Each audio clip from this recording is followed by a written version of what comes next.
বন্ধুরা, আরও একটি ভিডিওতে সবাইকে স্বাগত জানাই। আজকে এই ভিডিওতে খুবই গুরুত্বপূর্ণ টপিক নিয়ে আলোচনা করা হবে। রাজ্যের সমস্ত কম্পিটিটিভ পরীক্ষা যেমন Anganwadi, police constable, PSC clerk সহ অন্যান্য সব পরীক্ষার জন্য খুবই গুরুত্বপূর্ণ একটি অধ্যায় হলো রাজ্যের বিভিন্ন প্রকল্পসমূহ। পশ্চিমবঙ্গ সরকারের যেসব জনকল্যাণমূলক প্রকল্প রয়েছে সেগুলির সূচনাকাল ও উদ্দেশ্য নিয়ে আজকে আমরা আলোচনা করব। তাই শুরু থেকে শেষ পর্যন্ত মনোযোগ সহকারে ভিডিওটি দেখবে। আর ভিডিওটি ভালো লাগলে অবশ্যই লাইক, কমেন্ট ও শেয়ার করবে। তো চলো দেখে নিই কী কী প্রকল্পগুলি এখানে আমরা আজকে আলোচনা করতে চলেছি। তাহলে দেখো বন্ধুরা, প্রথম প্রকল্পটি রয়েছে মাতৃযান প্রকল্প। মাতৃযান প্রকল্প এর সূচনাকাল দেখো বন্ধুরা 2011। তাহলে 2011 সালে এই মাতৃযান প্রকল্পের সূচনা করা হয় এবং এর উদ্দেশ্য কী ছিল? এর উদ্দেশ্য ছিল প্রসূতি মহিলাদের হাসপাতালে পৌঁছানোর জন্য অ্যাম্বুলেন্স পরিষেবা। প্রসূতি মহিলাদের হাসপাতালে পৌঁছানোর জন্য বিনামূল্যে অ্যাম্বুলেন্স পরিষেবা, এবং এখানে শিশুর বয়স 28 দিন পর্যন্ত চিকিৎসার প্রয়োজনে মা ও শিশুকে হাসপাতালে পৌঁছানোর জন্য বিনা খরচায় মাতৃযান পাওয়া যাবে। এরপরের প্রকল্পটি কি রয়েছে দেখো বন্ধুরা, এবারে রয়েছে কন্যাশ্রী প্রকল্প। এই কন্যাশ্রী প্রকল্পটির সূচনাকাল দেখো 2013 সাল। এই সালগুলি কিন্তু অবশ্যই মনে রাখবে, এই সালগুলি থেকেও কিন্তু প্রশ্ন আসতে পারে। প্রশ্ন এমনভাবে থাকবে যে কন্যাশ্রী প্রকল্প কবে চালু করা হয়েছিল, তো অবশ্যই কিন্তু এই জন্য সূচনাকালগুলি আমাদের মনে রাখতে হবে। তাহলে এর উদ্দেশ্য দেখো, বাল্যবিবাহ রোধ এবং পড়াশোনায় আর্থিক সাহায্য করা এই প্রকল্পের উদ্দেশ্য। এবং এই প্রকল্পটি জাতিসংঘের আন্তর্জাতিক অধিদপ্তর ও ইউনিসেফ দ্বারা আন্তর্জাতিক স্বীকৃতি পেয়েছে। তাহলে খুবই একটি গুরুত্বপূর্ণ প্রকল্প। এরপরে দেখো যুবশ্রী প্রকল্প। এর সূচনাকালও বন্ধুরা 2013 সাল। 2013 সালে এই যুবশ্রী প্রকল্প সূচনা করা হয় এবং এর উদ্দেশ্য ছিল রাজ্যের শ্রম দপ্তরের অধীন এমপ্লয়মেন্ট ব্যাংকে নাম নথিভুক্তদের মাসে 1500 টাকা করে ভাতা প্রদান।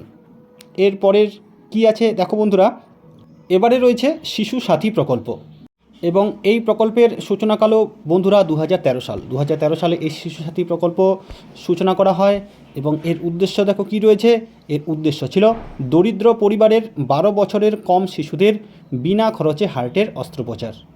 তাহলে শিশু সাথী প্রকল্পের উদ্দেশ্য দরিদ্র পরিবারের 12 বছরের কম শিশুদের বিনা খরচে হার্টের অস্ত্রোপচার।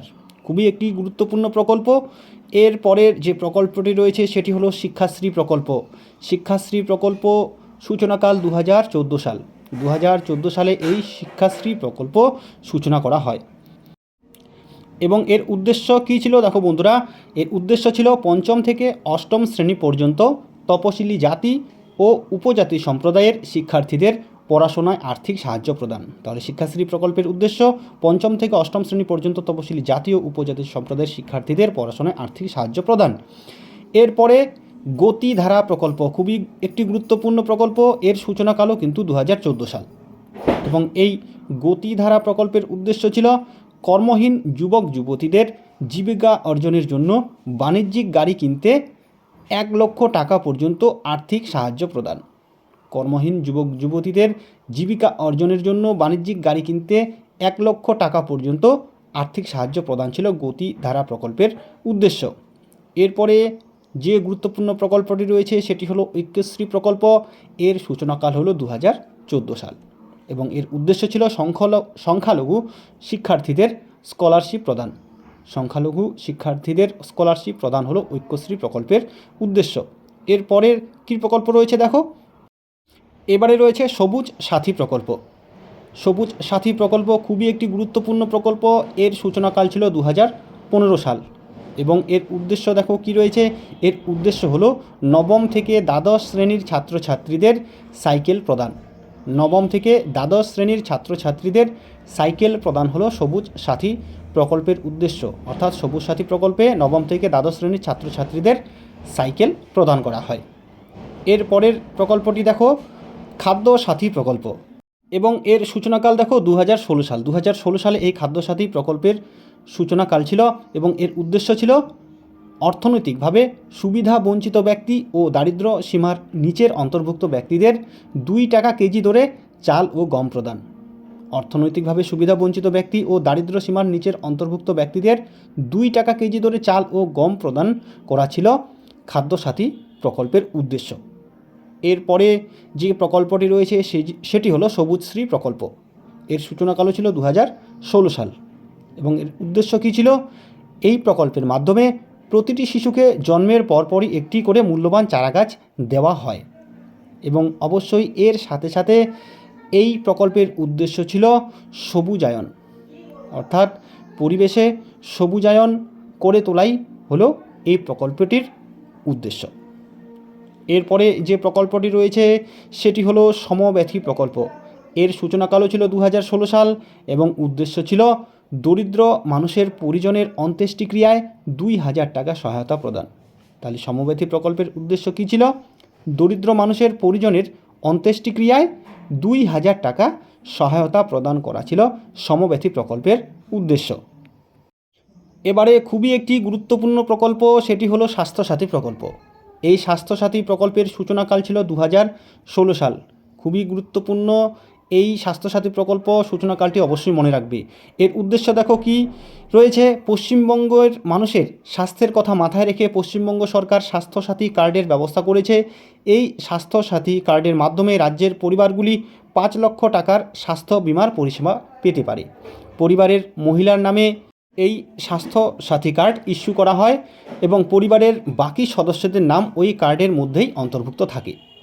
তাহলে স্বাস্থ্যসাথী প্রকল্প 2016 সালে সূচনা করা হয় এবং এই প্রকল্পটি খুবই একটি গুরুত্বপূর্ণ, অবশ্যই কিন্তু এটি মনে রাখবে। এরপরে যে প্রকল্পটি রয়েছে সেটি কি দেখো বন্ধুরা, এবারে রয়েছে উৎকর্ষ বাংলা। এই উৎকর্ষ বাংলার সূচনাকাল হলো 2016 সাল এবং এর উদ্দেশ্য ছিল স্কুল ছুট ছাত্রছাত্রীদের বৃত্তিমূলক প্রশিক্ষণ দেওয়ার উদ্দেশ্যে এই প্রকল্প চালু করা হয়। এই বৃত্তিমূলক প্রশিক্ষণ বিনামূল্যে দেওয়া হয়। তাহলে স্কুল ছুট ছাত্রছাত্রীদের বৃত্তিমূলক প্রশিক্ষণ দেওয়ার উদ্দেশ্যেই এই প্রকল্প চালু হয় এবং এই বৃত্তিমূলক প্রশিক্ষণ কিন্তু বিনামূল্যে দেওয়া হয়। এরপরে যে প্রকল্পটি রয়েছে সেটি হলো রূপশ্রী প্রকল্প। এই রূপশ্রী প্রকল্পের সূচনাকাল হলো 2018 সাল। তাহলে রূপশ্রী প্রকল্পের সূচনাকাল হলো 2018 সাল এবং এর উদ্দেশ্য কী ছিল? দেখো বন্ধুরা, এর উদ্দেশ্য ছিল 18 বছর পার হলেই মেয়েদের বিয়ের জন্য এককালীন 25,000 টাকা প্রদান। তাহলে রূপশ্রী প্রকল্পের উদ্দেশ্য ছিল 18 বছর পার হলেই মেয়েদের বিয়ের জন্য এককালীন 25,000 টাকা প্রদান। এরপরের প্রকল্পটি দেখো মানবিক প্রকল্প। এই মানবিক প্রকল্পের সূচনাকাল কি রয়েছে? 2018 সাল। 2018 সালে এই মানবিক প্রকল্প সূচনা করা হয় এবং এর উদ্দেশ্য ছিল প্রতিবন্ধী ব্যক্তিদের মাসিক 1,000 টাকা প্রদান করা। তাহলে মানবিক প্রকল্পের উদ্দেশ্য ছিল প্রতিবন্ধী ব্যক্তিদের মাসিক 1,000 টাকা প্রদান করা। এর পরের প্রকল্পটি দেখো, এবারে রয়েছে খুবই একটি গুরুত্বপূর্ণ প্রকল্প, পশ্চিমবঙ্গ সরকারের একটি খুবই গুরুত্বপূর্ণ প্রকল্প, সেটি হলো দুয়ারে সরকার প্রকল্প। এই দুয়ারে সরকার প্রকল্পের সূচনাকাল ছিল 2020 সাল। 2020 সালে দুয়ারে প্রকল্পের সূচনা করা হয় এবং এর উদ্দেশ্য ছিল পশ্চিমবঙ্গ রাজ্য সরকারের যে সমস্ত জনকল্যাণমূলক প্রকল্প রয়েছে সেগুলি মানুষের কাছে পৌঁছে দেওয়া। পশ্চিমবঙ্গ রাজ্যের সরকারের সমস্ত প্রকল্পকে মানুষের কাছে পৌঁছে দেওয়াই ছিল এই প্রকল্পের উদ্দেশ্য। এবারে যে প্রকল্পটি রয়েছে সেটি হলো চা সুন্দরী প্রকল্প। চা সুন্দরী প্রকল্প এটিও 2020 সালে সূচনা করা হয় এবং এর উদ্দেশ্য ছিল চা বাগানের গৃহহীন শ্রমিকদের আবাসন দেওয়া। চা বাগানের গৃহহীন শ্রমিকদের আবাসন দেওয়া ছিল চা সুন্দরী প্রকল্পের উদ্দেশ্য। এরপরে কি প্রকল্প রয়েছে দেখো বন্ধুরা, এবারে আরও একটি খুবই গুরুত্বপূর্ণ প্রকল্প, সেটি হলো লক্ষ্মীর ভাণ্ডার প্রকল্প। এই লক্ষ্মীর ভাণ্ডার প্রকল্পের সূচনাকাল ছিল 2021 সাল। 2021 সালে লক্ষ্মীর ভাণ্ডার প্রকল্প সূচনা করা হয় এবং এর উদ্দেশ্য কী ছিল দেখো বন্ধুরা, এর উদ্দেশ্য ছিল মহিলাদের স্বনির্ভর করতে আর্থিক সাহায্য প্রদান। মহিলাদের স্বনির্ভর করতে আর্থিক সাহায্য প্রদান। এই প্রকল্পের মাধ্যমে জেনারেল ক্যাটেগরির মহিলাদের মাসিক 500 টাকা এবং SC/ST মহিলাদের মাসিক 1,000 টাকা প্রদান করা হয়। তাহলে বন্ধুরা, লক্ষ্মীর ভাণ্ডার প্রকল্পের উদ্দেশ্য ছিল মহিলাদের স্বনির্ভর করতে আর্থিক সাহায্য প্রদান করা এবং এই প্রকল্পের মাধ্যমে জেনারেল ক্যাটেগরির মহিলাদের মাসিক 500 টাকা ও SC/ST মহিলাদের মাসিক 1,000 টাকা প্রদান করা হয়। তাহলে বন্ধুরা, আজকে আমরা পশ্চিমবঙ্গের বিভিন্ন যে প্রকল্প রয়েছে সেগুলি সম্পর্কে আলোচনা করলাম। তোমাদের Anganwadi, police constable, PSC, clerk সমস্ত পরীক্ষার জন্যই কিন্তু এগুলি খুবই গুরুত্বপূর্ণ। অবশ্যই এর সূচনাকাল এবং উদ্দেশ্যগুলি মনে রাখবে। ভালো লাগলে অবশ্যই লাইক কমেন্ট ও শেয়ার করবে। আজকে এ পর্যন্তই, দেখা হবে নেক্সট ভিডিওতে। ধন্যবাদ।